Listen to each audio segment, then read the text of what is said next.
నమస్తే, KVC news స్వాగతం. ప్రతిక్షణం సామాన్యుడి పక్షం. నేను మీ చలపతి. నేటి వార్త. వీరులు ఎస్సీ వర్గీకరణ కోసం అమరులైనటువంటి వీరులకు, ఎస్సీ వర్గీకరణ కోసం అమరులైనటువంటి అమరవీరుడి సాధిస్తాం. నాయకత్వం నాయకత్వం మాదిగల ఐక్యత, మాదిగల ఐక్యత, ఏబిసిడి సాధిస్తాం. మాదిగల ఐక్యత,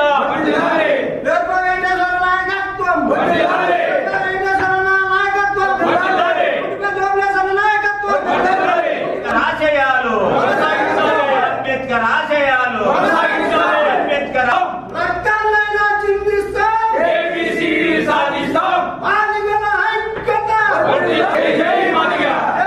ఈరోజు అనంతపురం జిల్లా ఎంజీఓ నందు చలో విజయవాడ మాదిగల ఇద్దబేరి మహాసభ కార్యక్రమాన్ని పోస్టల్ విడుదల చేస్తూ ఈరోజు ప్రెస్ మీట్ యొక్క ముఖ్య ఉద్దేశం ఏదైతే జనవరి 31న విజయవాడ నడిబొడ్డున జింకన్న గ్రౌండ్ నందు నియమిస్తున్న మా రాష్ట్ర అధ్యక్షులు, ఇరు రాష్ట్రాల చైర్మన్ పేరుపోగు వెంకటేశ్వరరావు గారి నాయకత్వంలో జరిగే భారీ బహిరంగ సభకి ఎస్సీ మాదిగలతో పాటు అణగారిన కులాలు, ఎస్సీ ఉపకులాలందరూ కూడా ముఖ్యంగా పాల్గొని ఆ సభను విజయవంతం చేయాలని చెప్పినటువంటి పిలుపునిస్తూ కరపత్రాలు విడుదల చేయడం జరిగింది.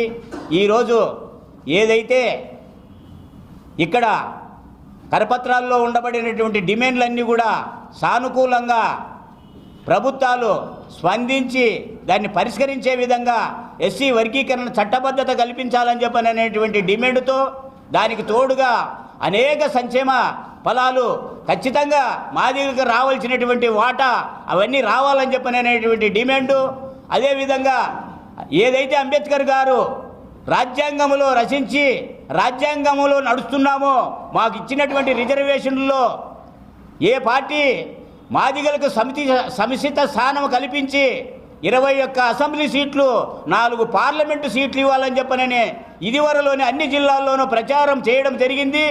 ఈరోజు ముఖ్య ఉద్దేశం కూడా ఈ భారీ బహిరంగ సభ కూడా ఇవన్నిటిపైన ఖచ్చితంగా స్పందించి ఇప్పుడైతే జిల్లాలు పెరిగాయి.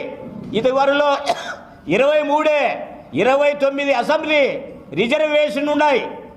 ఈ అనంతపురం జిల్లాలో, ఉమ్మడి జిల్లాలో 2 రిజర్వేషన్లు మడకశిర, సింగళమల ఉండేది. ఇప్పుడు 2 జిల్లాలైనాయి. 2 జిల్లాలకి జిల్లాకి ఒకటే అసెంబ్లీ సీటు అవుతున్నది. కాబట్టి ప్రభుత్వము వీటిపై స్పందించి ఖచ్చితంగా జిల్లాకు వచ్చి 2 రిజర్వేషన్ చేయించాలని చెప్పననే ఒక డిమాండ్ ఉంది.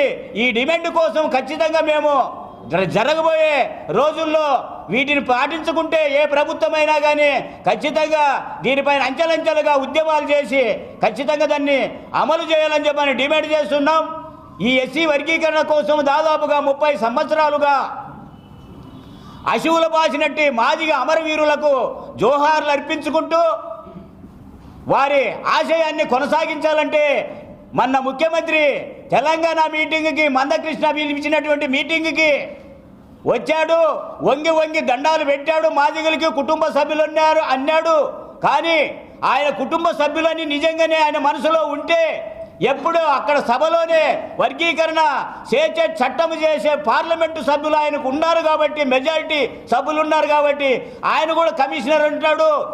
వైఎస్ రాజశేఖర రెడ్డి ముఖ్యమంత్రిగా ఫస్ట్ ముఖ్యమంత్రి అయినప్పుడు ఉసామా మేరా కమిషనర్ వేశారు. ఉసామా మేరా కమిషన్ అట్లాంటివి దాదాపుగా ఈ 30 సంవత్సరాల్లో 5-6 కమిషన్లు ఉన్నాయి. అవన్నీ మూలబడిపోయినాయి. కాబట్టి ప్రధానమంత్రి గారు మాకు మాట ఇచ్చాడు.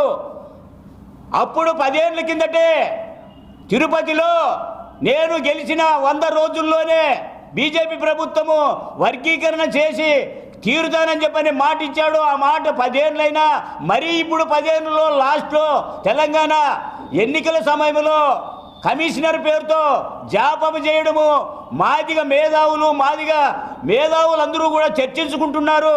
ఇదంతా ఎన్నికల బూటకమేనని.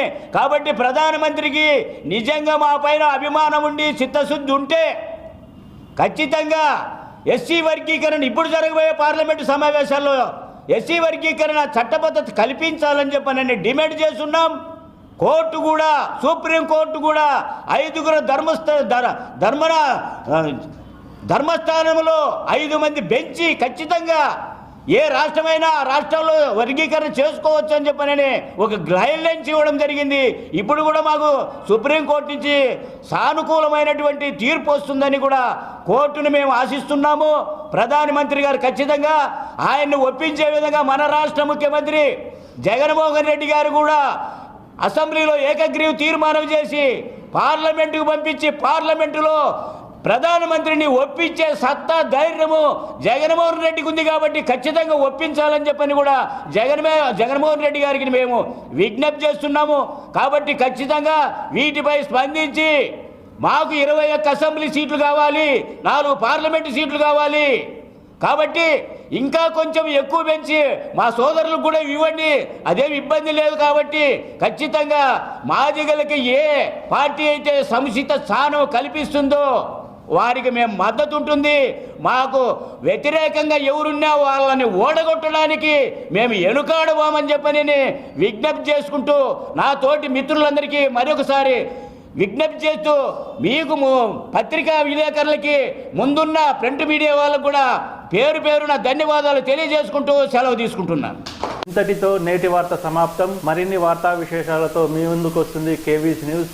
అంటిల్ దెన్ సైనింగ్ ఆఫ్ మీ కేవీ చలపతి.